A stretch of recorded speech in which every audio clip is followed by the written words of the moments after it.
Hi friends, welcome to my YouTube channel. ಎಲ್ಲರೂ ಹೆಂಗದಿರಿ? ಆರಾಮದಿರಿ ಅಂದ್ಕೊಂಡೀನಿ. ನಾನು ಕೂಡ ಆರಾಮದೀನಿ. ಇವತ್ತು ಚಕ್ಲಿ ರೆಸಿಪಿ ತೊಗೊಂಬಂದೀನಿ ಫ್ರೆಂಡ್ಸ್. ಆಲ್ರೆಡಿ ಒಂದು ಸರಿ ಹಾಕಿದ್ನಿ ರೀ, ಇಲ್ಲ ಅಂತಲ್ಲ. ಬಟ್ ಅದು ಚಕ್ಲಿನ ತುಂಬ ವೆರೈಟಿಯಾಗಿ ಮಾಡ್ತಾರೆ. ಸೊ ಇದು ಸೆಕೆಂಡ್ ವೆರೈಟಿ ಅಂತ ಹೇಳ್ಬೋದು. ಬಟ್ ಭಾಳ ಟೇಸ್ಟ್ ಚೆನ್ನಾಗಿ ಬಂದಿದ್ದವು. ಸೊ ಇದು ನಿಮ್ಮ ಜೊತೆ ಶೇರ್ ಮಾಡ್ಕೊಂಡ್ರೆ ಆಯಿತು ಅಂತ ಹೇಳಿ ವಿಡಿಯೋ ಮಾಡತ್ತೀನಿ ಫ್ರೆಂಡ್ಸ್. ಅಗದಿ ಸಿಂಪಲ್ಲಾಗಿ ಒಂದು 10 ನಿಮಿಷದಾಗ ಮಾಡ್ಕೋಬೋದು ರೀ ಇದನ್ನು. ಸೊ ಸ್ಟಾರ್ಟಿಂಗ್ ಫ್ರೆಂಡ್ಸ್, ನಾನಿಲ್ಲಿ 1 ಕಪ್ಪು ರವೆ ತೊಗೊಂಡಿನಿ ರೀ. ಚಿರೋಟಿ ರವೆ ಅಂತಾರಲ್ಲ, ಆ ರವೆ. ಚಿರೋಟಿ ರವೆ ಅವೈಲೇಬಲ್ ಇಲ್ಲ ಅಂದ್ರೆ ಸಣ್ಣ ಬಾಂಬೆ ರವೆ ಅಂತ ಸಿಗ್ತಾವೆ ನೋಡಿರಿ, ಅವನು ಸಹ ತೊಗೋಬೋದು ಫ್ರೆಂಡ್ಸ್. ಏನೂ ಪ್ರಾಬ್ಲಮ್ ಇಲ್ಲ, ಆರಾಮಾಗಿ ಬರ್ತಾವೆ. ಸೊ ಅವ್ನು ನಾನಿಲ್ಲಿ 1 ಗ್ಲಾಸ್ ಅಷ್ಟು ಹಾಕ್ಕೊಂಡಿನಿ ರೀ. ಈಗ ಇದಕ್ಕೆ ನಾವು ಬಿಸಿ ಬಿಸಿ ನೀರು ಹಾಕಬೇಕಾಗುತ್ತೆ ಫ್ರೆಂಡ್ಸ್. ಬಿಸಿ ನೀರು ಹಾಕ್ಕೊಂಡು ನಾವು ಕಲಿಸ್ಕೊಂಡು ಒಂದು 10 ನಿಮಿಷ ಅದನ್ನು ರೆಸ್ಟ್ ಬಿಟ್ಬಿಡ್ಬೇಕಾಗತ್ತೆ ರೀ. ಅವಾಗಂದ್ರೆ ಎಲ್ಲ ರವೆ ನೀರು ಹಿಡ್ಕೊಂಡು ಸ್ವಲ್ಪ ಸ್ಮೂತ್ ಆಗ್ತಾವೆ. ಸೊ ಹಾಗಾಗಿ ನಾನು ನೋಡ್ರಿ ಈಗ ರವಾನ ಬಿಸಿನೀರಾಗ ಕಲಸಾತೀನಿ. ಈ ಥರ ಎಲ್ಲ ಕಲಿಸ್ಕೊಂಡು ಇದನ್ನು ನಾವು ಒಂದು 10 ನಿಮಿಷ ಮುಚ್ಚಿಡ್ಬೇಕಾಗತ್ತೆ. ಅದಕ್ಕೂ ಮುಂಚೆ 2 ಸ್ಪೂನ್ ತುಪ್ಪ ಅಥವಾ ಎಣ್ಣೆ ಅಥವಾ ಬೆಣ್ಣೆ ಇದ್ರೂ ಹಾಕ್ಕೊಂಡ್ರೆ ನಡೀತೈತಿ ಫ್ರೆಂಡ್ಸ್. ಸೊ ಅವು ಸ್ವಲ್ಪ ಕ್ರಿಸ್ಪಿ ಬರಲಿ ಅಂತ ಹೇಳಿ ಅದನ್ನು ಹಾಕ್ಕೊಂಡು ಈಗ ಅದನ್ನು ಸಹ ಚೆಂದಾಗೆ ಮಿಕ್ಸ್ ಮಾಡ್ಬೇಕ್ರಿ. ಒಂದೊಂದು ಸರಿ ಬಿಸಿನೀರು ಭಾಳ ಆಗಿ ರವೆ ಗಂಟಾಗೋ ಚಾನ್ಸಸ್ ಇರುತ್ತೆ. ಬಟ್ ಏನೂ ಪ್ರಾಬ್ಲಮ್ ಇಲ್ಲ ಫ್ರೆಂಡ್ಸ್, ಕೈಲಿ ಆರಾಮ್ ಹೊಡ್ಕೋಬೋದು. ಅದು ಗಂಟಾಯ್ತಲ್ಲ ಅಂತೇಳಿ ಟೆನ್ಷನ್ ತೊಗೊಳ್ಳೋ ಅವಶ್ಯಕತೆ ಏನಿಲ್ಲ ಫ್ರೆಂಡ್ಸ್. ಕೈಲಿನ ಆರಾಮ ನಾವು ಸ್ಮೂತ್ ಮಾಡ್ಕೋಬೋದು. ಸೊ ಇದನ್ನು ನೋಡಿರಿ, ನಾನೀಗ ಈ ಟೈಪ್ ಕಾಣತೈತಿ. ಇದನ್ನು ನಾನೀಗ ಮುಚ್ಚಿಟ್ಬಿಡ್ತೀನಿ. ಸೊ ಒಂದು 10ರಿಂದ 15 ನಿಮಿಷ ಬಿಟ್ಟು ನಾವು ಇದನ್ನ ಓಪನ್ ಮಾಡಮಂತ. ಅವಾಗ ಏನಾಗಿರ್ತಂದ್ರೆ ರವೆ ಚೆಂದಾಗೆ ನೀರೆಲ್ಲ ಹಿಡ್ಕೊಂಡಿರ್ತ್ರಿ. ಸೊ ನೀವು ನೋಡಕತ್ತಿರ್ಬೋದು ಫ್ರೆಂಡ್ಸ್, ಎಲ್ಲ ನೋಡಿರಿ ರವೆ ಅದೆಲ್ಲ ನೀರು ಚೆಂದಾಗಿ ಎಳ್ಕೊಂಡೈತಿ. ಸೊ ಈಗ ಇದು ಇಷ್ಟು ಸ್ಮೂತ್ ಆಗೈತಿ ಫ್ರೆಂಡ್ಸ್. ಇದಕ್ಕೆ ನಾವೀಗ ಏನು ಮಾಡಮಂದ್ರೆ, ನಾವೇನು 1 ಗ್ಲಾಸ್ ರವೆ ಹಾಕಿವಲ್ರಿ, ಅದಕ್ಕೆ 1.5 ಗ್ಲಾಸ್ ಅಷ್ಟು ಅಕ್ಕಿ ಹಿಟ್ಟು ಹಾಕೋಬೇಕಾಗತ್ತೆ ಫ್ರೆಂಡ್ಸ್. ಅಕ್ಕಿ ಹಿಟ್ಟು ಏನೈತಲ್ಲ ಫ್ರೆಂಡ್ಸ್, ಇದನ್ನು ನಾನು ಮನೆಗೆ ಮಾಡ್ಕೊಂಡಿದ್ರಿ. ರೇಷನ್ ಅಕ್ಕಿ ಏನಿರ್ತಾವಲ್ಲ ಅವ್ನು ಚೆಂದಾಗೆ ತೊಳೆದು ಒಣಗಿಸಿ, ನೆರಳಿಗಿನ ಒಣಗಿಸಿ ಅವನ್ನ ರುಬ್ಸ್ಕೊಂಬಂದು ಹಿಟ್ಟು ರೀ. ಭಾಳ ಫ್ರೆಶ್ ಐತಿ ಹಿಟ್ಟು. ಸೊ ಮನೆಗೆ ಮಾಡ್ಕೊಂಡು ಹಿಟ್ಟಿಂದ ಭಾಳ ಸ್ವಲ್ಪ ಕುರುಕುರು ಬರ್ತಾವೆ ರೀ. ಇನ್ನು ಪ್ಯಾಕೆಟ್ ತೊಗೊಂಡು ಮಾಡ್ತೀನಿ ಅಂದ್ರೆ ಮಾಡ್ಬೋದು, ಬಟ್ ಫ್ರೆಶ್ ಇರಲ್ಲ ಅಂಥೇಳಿ ನಾನು ಮನೆಗಿಂದ ಮಾಡತ್ತೀನಿ ಫ್ರೆಂಡ್ಸ್. ಈಗ ನೋಡಿರಿ, ಈಗ ಅಕ್ಕಿ ಹಿಟ್ಟು ಹಾಕೊಂಡ್ಮೇಲೆ ಇದಕ್ಕೆ ನಾವು ಒಂದಿಷ್ಟು ಫ್ಲೇವರ್ಸನ್ನು ಸೇರ್ಸಂಬ್ರಿ. ಸೊ ಸ್ಟಾರ್ಟಿಂಗ್ ಬಂದುಬಿಟ್ಟಿಲ್ಲಿ ಫ್ರೆಂಡ್ಸ್, ನಾನು ಒಂದಿಷ್ಟು ಅಜ್ವೈನ್ ಹಾಕತ್ತೀನಿ ರೀ. ಸೊ ಚಕ್ಲಿ ಭಾಳ ತಿಂದರೆ ಹೊಟ್ಟೆ ಕೆಡಬಾರ್ದಲ್ಲ, ಅದಕ್ಕಾಗಿ ಒಂದಿಷ್ಟು ಅಜ್ವೈನ್ ಹಾಕತ್ತೀನಿ ಫ್ರೆಂಡ್ಸ್. ತಿಕ್ಕಿ ಅದ್ರದ್ದು ಅರೋಮನೂ ಚೆನ್ನಾಗಿ ಬರ್ತಾ, ಇನ್ನು ಹೊಟ್ಟೆಗೂ ಭಾಳ ಚಲೋ ರೀ ಅಜ್ವೈನ್. ಅಜ್ವೈನ್ ಆದಮೇಲೆ ಜೀರಿಗೆ ಹಾಕ್ಕೊಳತ್ತೀನಿ ಫ್ರೆಂಡ್ಸ್. ಜೀರಿಗೆ ಆದಮೇಲೆ ಒಂದು ಸ್ವಲ್ಪ ಚೆನ್ನಾಗಿ ಕಲರ್ ಬರಲಿ ಅಂಥೇಳಿ ಒಂದು ಅರ್ಧ ಸ್ಪೂನ್ ನೋಡಿರಿ ಅರಿಶಿನ ಹಾಕ್ಕೊಳತ್ತೀನಿ. ಇನ್ನು ಅರಿಶಿನ ಹಾಕೊಂಡ್ಮೇಲೆ ಖಾರಕ್ಕೆ ನೀವು ಹಸಿ ಪೇಸ್ಟನ್ನು ಹಾಕೋಬೋದು, ಹಸಿಮೆಣ್ಸಿಕಾಯಿನ ಪೇಸ್ಟ್ ಮಾಡಿ ಹಾಕೋಬೋದು. ನಾ ಇಲ್ಲಿ ಡೈರೆಕ್ಟ್ ಒಣ ಖಾರನ ಹಾಕತ್ತೀನಿ ರೀ. ಸೊ ಒಣ ಖಾರನ ನಾ ಇಲ್ಲಿ ಫ್ರೆಂಡ್ಸ್ 1 ಸ್ಪೂನ್ ಕಂಪ್ಲೀಟಾಗಿ ಹಾಕತ್ತೀನಿ ರೀ. ಇದಕ್ಕಷ್ಟು ಸಾಕಾಗತ್ತೆ. ಸೊ ಖಾರ ಹಾಕತ್ತೀನಿ ಫ್ರೆಂಡ್ಸ್. ಈಗ ನಾನು ಮನೆ ಕುಡಿಸಿದ ಖಾರ ಫ್ರೆಂಡ್ಸ್, ಇದು ರೆಡಿಮೇಡ್ ಖಾರನೂ ಹಾಕ್ಬೋದು. ಇನ್ನು ಖಾರ ಹಾಕಿದ್ಮೇಲೆ ಕೊನೆಯದಾಗಿ ರುಚಿಗೆ ತಕ್ಕಷ್ಟು ಉಪ್ಪು ಹಾಕಂಬ್ರಿ. ಸೋಡಾ ಹಾಕೋ ಅವಶ್ಯಕತೆ ಇಲ್ಲ ಫ್ರೆಂಡ್ಸ್, ನಾ ಇಲ್ಲಿ ಸೋಡಾ ಹಾಕಿಲ್ಲ, ನೋಡ್ಬೋದು ನೀವು.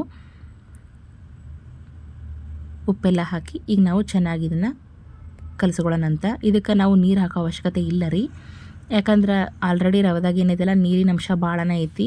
ಸೊ ಸ್ಮೂತ್ ಐತಿ, ಆರಾಮಿದು ಹೊಂದ್ಕೊಳ್ಳುತ್ತಾ. ಸೊ ಹಾಗಾಗಿ ನೀರಿನ ಅವಶ್ಯಕತೆ ಬೀಳಲ್ಲ ನಮ್ಗೆ. ನೀವೀಗ ನೋಡ್ಬೋದು ಕಲ್ಸಕತ್ತೀನಿ ನಾನು. ನೀರೆಲ್ಲ ಹಿಡಿದು ಚೆಂದಾಗೆ ಅದು ಹೊಂದ್ಕೋತೈತೆ ರೀ. ನಿಮ್ಗೆ ಹಂಗೂ ಅಕ್ಕಿ ಹಿಟ್ಟು ಒಂಚೂರು ಜಾಸ್ತಿ ಆಯಿತು, ನೀರು ಕಡಿಮೆ ಆಯಿತು ಅಂದ್ರೆ ಮಾಮೂಲಿ ನೀರು ಇರ್ತಾವಲ್ಲ ರೀ, ಅವನ್ನ ಬಿಸಿ ಮಾಡಿಕೊಂಡು ಒಂಚೂರು ಉಗುರು ಬೆಚ್ಚಗೆ ಮಾಡಿಕೊಂಡು ಅದನ್ನು ಕಲಿಸ್ಕೊರಿ. ತಣ್ಣೀರು ಹಾಕಕ್ಕೆ ಹೋಗಬೇಡ್ರಿ ಫ್ರೆಂಡ್ಸ್. ಸ್ವಲ್ಪ ನೀರನ್ನು ಉಗುರು ಬೆಚ್ಚಗೆ ಅದಕ್ಕೆ ಕಾಸ್ಕೊಂಡು ಹಾಕ್ಕೊಂಬಿಡ್ರಿ, ಕಲ್ಸಕ್ಕೆ ನಡೀತೈತಿ. ಸೊ ನೀವು ನೋಡ್ಬೋದು ಎಷ್ಟು ಮೆತ್ತಗಾಗೈತೆ ರವೆ ಅಂಥೇಳಿ. ಸೊ ನೋಡಿರಿ, ಈಗ ಅದು ಇಷ್ಟು ಹಿಟ್ಟಾಗೈತಿ. ಇನ್ನೇನಿಲ್ಲ ಫ್ರೆಂಡ್ಸ್, ಹಿಟ್ಟು ಕಂಪ್ಲೀಟಾಗಿ ರೆಡಿ ಆಯಿತು. ಇದನ್ನು ನಾವೀಗ ಚೆಂದಾಗೆ ಚಕ್ಲಿ ಒಳ್ಳೆ ಏನಿರ್ತಲ್ಲ ರೀ ಅದಾಗ ಒತ್ಕೊಂಡು ಕರ್ಕೊಂಬಿಟ್ರೆ ಸೂಪರ್ ಆಗಿರೋ ಚಕ್ಲಿ ರೆಡಿ ಫ್ರೆಂಡ್ಸ್. ನೋಡಿರಿ, ತೀರಾ ಮೆತ್ತಗೂ ಆಗಬಾರ್ದು, ತೀರಾ ಗಟ್ಟಿನೂ ಆಗಬಾರ್ದು. ಚಕ್ಲಿ ಹಿಟ್ಟು ಮೀಡಿಯಮ್, ನಾವು ಚಪಾತಿ ಮಾಡೋಕೆ ಏನದು ನಾದ್ಕೋತೀವಲ್ಲ ಆ ಲೆವೆಲಿಗೆ ನಾದ್ಕೊಂಡ್ರೆ ಸಾಕಾಗತ್ತೆ ರೀ. ಸೊ ಈಗ ಫ್ರೆಂಡ್ಸ್, ನಿಮಗೆ ಯಾವ ಶೇಪ್ನ ಬೇಕಲ್ಲ ಆ ಶೇಪ್ನ ನಾವು ಚಕ್ಲಿನ ಒತ್ಕೋಬೋದು. ನೋಡಿರಿ, ನನ್ನ ಕಡೆ ಇಷ್ಟೊಂದು ಆಪ್ಷನ್ಸ್ ಇದ್ದವು, ಚಕ್ಲಿ ಒಳ್ಳನಾಗೆ ಬಂದಿದ್ದವು ರೀ ಆಲ್ರೆಡಿ. ಸೊ ನೋಡಿರಿ, ಇಷ್ಟೊಂದು ವೆರೈಟಿ ಇದ್ದವು. ಇದ್ರಾಗ ನಾನು ಮೇನ್ ಚಕ್ಲಿ ಏನು ಮಾಡೋದಿರುತ್ತಲ್ಲ, ಸೊ ಅದನ್ನ ತೊಗೊಂಡು ಈಗ ನಾವು ಚಕ್ಲಿ ಒತ್ತಕ್ಕೆ ಶುರು ಮಾಡೋಣಂತ. ಹಿಟ್ಟು ಭಾಳ ಗಟ್ಟಿನೂ ಇಲ್ಲ, ಸೊ ಭಾಳ ಮೆತ್ತಗೂ ಇಲ್ಲ, ಹೀಗಾಗಿ ಈಸಿಯಾಗಿ ಚಕ್ಲಿ ಬರ್ತಾವೆ ರೀ. ಸ್ಟಾರ್ಟಿಂಗ್ ನಾನು ಒಂದಿಷ್ಟು ಚಕ್ಲಿ ಮಾಡಿಟ್ಕೊಂಡು ಒಂದೇ ಸಲ ಕರಿಬೇಕು ಅಂಥೇಳಿ ನೋಡಿ ಫ್ರೆಂಡ್ಸ್ ಎಷ್ಟು ಈಸಿಯಾಗಿ ಚಕ್ಲಿ ಮಾಡ್ಕೋಬೋದು ಅಂತ ಹೇಳಿ. ಮತ್ತು ಇವು ರವಾ ಚಕ್ಲಿ ಅದಾವಲ್ರಿ ಭಾಳ ಅಂದ್ರೆ ಭಾಳ ಟೇಸ್ಟ್ ಆಕವು ಮತ್ತು ಕ್ವಿಕ್ಕಾಗಿನೂ ಅಕ್ಕವ್ರಿ. ಸೊ ಸರಿ 10 ನಿಮಿಷದಾಗ ನಾವು ಆರಾಮಾಗಿ ಚಕ್ಲಿ ಮಾಡ್ಕೋಬೋದು ಫ್ರೆಂಡ್ಸ್. ಏನು ಅರ್ಜೆಂಟ್ ಇದ್ರೆ, ಫಂಕ್ಷನ್ ಇದ್ರೆ ಅಥವಾ ಸಾಯಂಕಾಲಕ್ಕೆ ಏನಾದ್ರು ತಿನ್ನಕ್ಕೆ ಹುಡುಗರಿಗೆ ಬೇಕಂದ್ರೆ ನಾವು ಈ ಚಕ್ಲಿನ ಆರಾಮಾಗಿ ಮಾಡ್ಕೊಡ್ಬೋದು. ಸೊ ನೋಡಿ ಫ್ರೆಂಡ್ಸ್, ನಾ ಈಗ ಚಕ್ಲಿ ಒತ್ತಕತ್ತೀನಿ. ಭಾಳ ಅಂದ್ರೆ ಭಾಳ ಸೂಪರ್ ಟೇಸ್ಟ್ ಬಂದಿದ್ದವು ರೀ. ಮತ್ತು ಭಾಳ ಕುರುಕುರುನಾಗಿದ್ವು, ಸ್ಮೂತ್ ಏನಾಗಿರೋಕ್ಕಿಲ್ಲ. ಸೊ ನಿಮಗೆ ಕೊನೆಲ್ಲ ತೋರಿಸ್ತೀನಿ ಫ್ರೆಂಡ್ಸ್ ಕ್ರಿಸ್ಪಿನೆಸ್ ಎಷ್ಟು ಚೆನ್ನಾಗಿ ಬಂದಿತ್ತು ಅಂತ ಹೇಳಿ. ನಾ ಇಲ್ಲಿ medium size chakli ಮಾಡ್ಕೊಳತ್ತೀನಿ friends.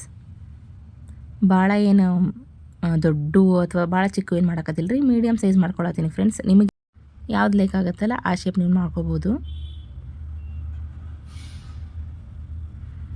So ನೋಡಿ ಫ್ರೆಂಡ್ಸ್, ಎಲ್ಲೂ ಚಕ್ಲಿ ಮುರಿತಾ ಇಲ್ಲ, ಹರಿತಾ ಇಲ್ಲ.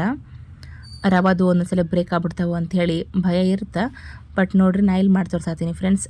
ಒಂದೂ ಹರೆವಲ್ವು ಮುರೆವಲ್ವು, ಭಾಳ ಚಲೋ ಬರಕತ್ತಿದ್ದೇವೆ ರೀ.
ಇನ್ನು ಚಕ್ಲಿ ಕರೆ ಮುಂದೆ ಭಾಳ ತಿರುಸೋದು, ಒಳ್ಳೆ ಹಾಕೋದು ಎಲ್ಲ ಮಾಡೋಕ್ಕೆ ಹೋಗ್ಬೇಡ್ರಿ. ನೀಟಾಗಿ ಚಕ್ಲಿ ಏನೈತಲ್ಲ ಫ್ರೆಂಡ್ಸ್, ಒಂದು ಟ್ರಿಕ್ ಏನು ಹೇಳ್ಬೋದು ಅಂದರೆ, ಸ್ಟಾರ್ಟಿಂಗ್ ಹಾಕಿದಾಗ ಏನು ಬಬಲ್ಸ್ ಬರ್ತಾವಲ್ಲ ಅವು ಕಂಪ್ಲೀಟಾಗಿ ಸ್ಟಾಪ್ ಆಗತ್ತಾರೆ, ನಾವು ತಿರುಸ್ ಹಾಕೋಕ್ಕೆ ಹೋಗಬಾರ್ದು. ಅದಾದಮೇಲೆ ತಿರುಸ್ ಹಾಕಿದ ಮೇಲೆ ಚಕ್ಲಿ ಪೂರಾ ಕರ್ದಾವು ಅಂತ ಹೇಳಕ್ಕೆ ಅವು ಆಲ್ಮೋಸ್ಟ್ ತಳದಾಗ ಹೋಗಿ ಕುಂದಿರ್ತಾವೆ ರೀ. ಸೊ ಯಾವಾಗ ಅವು ಕೆಳಗೆ ಹೋಗಿ ಕುಂದಿರ್ತಾವೆ ಕಂಪ್ಲೀಟಾಗಿ ಕರ್ದಾವು ಅಂತ ಹೇಳಿ ಅರ್ಥ. ಸೊ ನಾ ಇಲ್ಲಿ ತೋರ್ಸಕತ್ತೀನಿ ನೋಡಿ ಫ್ರೆಂಡ್ಸ್, ಎಲ್ಲ ಒಂದೇ ಸರಿ ಕರ್ದಾದ್ಮೇಲೆ ನೋಡಿರಿ ಎಷ್ಟು ಕ್ರಿಸ್ಪಿಯಾಗಿ ಬಂದವಂತಂದು ನಾನು ನಿಮ್ಗೆ ಒಂದು ಮುರಿದು ತೋರ್ಸಕತ್ತೀನಿ. ಭಾಳ ಹಗರಾಗಿದ್ವು ರೀ, ಮತ್ತು ಭಾಳ ಏನು ಗಟ್ಟಿನೂ ಆಗಿರೋಕ್ಕಿಲ್ಲ, ಭಾಳ ಪೊಳ್ಳಾಗಿದ್ವು. ಸೊ ಸೋಡಾ ಪುಡಿ ಹಾಕಿದ್ರೆ ಇಷ್ಟು ಪೊಳ್ಳಾಗಿ ನಾವು ಚಕ್ಲಿ ಮಾಡ್ಕೋಬೋದು ಫ್ರೆಂಡ್ಸ್. ನಿಮಗೇನಾರ ಈ ರೆಸಿಪಿ ಇಷ್ಟ ಆಗಿದ್ರೆ ಒಂದು ಲೈಕ್ ಮಾಡಿರಿ, ಶೇರ್ ಮಾಡಿರಿ, ಸಬ್ಸ್ಕ್ರೈಬ್ ಮಾಡಿರಿ ಫ್ರೆಂಡ್ಸ್, ಮತ್ತು ಸಪೋರ್ಟ್ ಮಾಡಿರಿ. ನಿಮ್ಮ ಟೈಮ್ ಕೊಟ್ಟು ನನ್ನ ವಿಡಿಯೋ ನೋಡಿದ್ದಕ್ಕೆ ಥ್ಯಾಂಕ್ ಯು ಫ್ರೆಂಡ್ಸ್. ಮತ್ತು ಮುಂದಿನ ಬ್ಲಾಗ್ದಾಗ ಒಂದು ಸೂಪರ್ ರೆಸಿಪಿ ಜೊತೆಗೆ ಬರ್ತೀನಿ ರೀ. Bye friends.